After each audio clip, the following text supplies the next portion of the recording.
આજે આપણે આ ઉત્સવ ખૂબ જ ઉમંગ અને ઉત્સાહથી ઉજવી રહ્યા છીએ,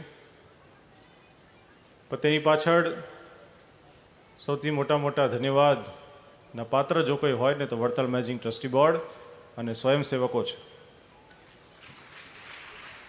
કારણ કે આપણે બધાય જાણીએ છીએ કે કમોસમી વરસાદના કારણે આપણે જે સ્થળને વિશે ઉત્સવ ઉજવવાના હતા એ સ્થળે આપણે આજે ઉજવી નથી શક્યા.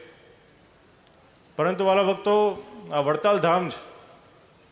વડતાલ ધામના રાજાધિરાજ શ્રી લક્ષ્મીનારાયણ દેવ, શ્રી હરિકૃષ્ણ મહારાજ, એમની એવી ઈચ્છા હશે કે જે સ્થાનને વિશે શ્રીજી મહારાજે શિક્ષાપત્રી લખી છે, જે સ્થાનને વિશે શ્રીજી મહારાજે બે દેશ ગાદીની સ્થાપના કરેલી છે, એના સન્મુખ બેસીને આપણે આ ઉત્સવ ઉજવીએ. માટે આજે આપણે અહીંયા ઉત્સવ ઉજવી રહ્યા છીએ.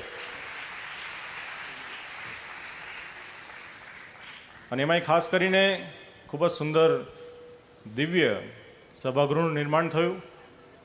ટૂંક જ સમયમાં નિર્માણ થયું છે. કોઈ પણ વસ્તુ જ્યારે ટૂંક સમયમાં નિર્માણ થાય ત્યારે તેની નોંધ દેશ અને દુનિયામાં લેતા હોય છે બધા લોકો. જ્યારે કોરોના વાયરસ આવ્યો ત્યારે ચાઇનામાં એક હોસ્પિટલનું નિર્માણ 100 કલાકમાં થયું હતું. ત્યારે તેની નોંધ સમગ્ર વિશ્વએ લીધી હતી. ત્યારે તે જ પ્રમાણે આજે આખો સ્વામિનારાયણ સંપ્રદાય, મૂળ સંપ્રદાય આજે ચર્ચા કરી રહ્યું છે, ગૌરવ કરી રહ્યું છે કેવી રીતના 48 કલાકમાં આટલો ભવ્ય સભાગૃહનું નિર્માણ થયું છે. આની પાછળ ઘણા બધા સંતોએ, ઘણા બધા સ્વયંસેવકોએ રાત અને દિવસ એક કરીને પુરુષ પ્રયત્ન બતાવીને આ સભાગૃહનું નિર્માણ કર્યું છે. ત્યારે તમામ સ્વયંસેવકોને અમારો ખૂબ ખૂબ ધન્યવાદ છે.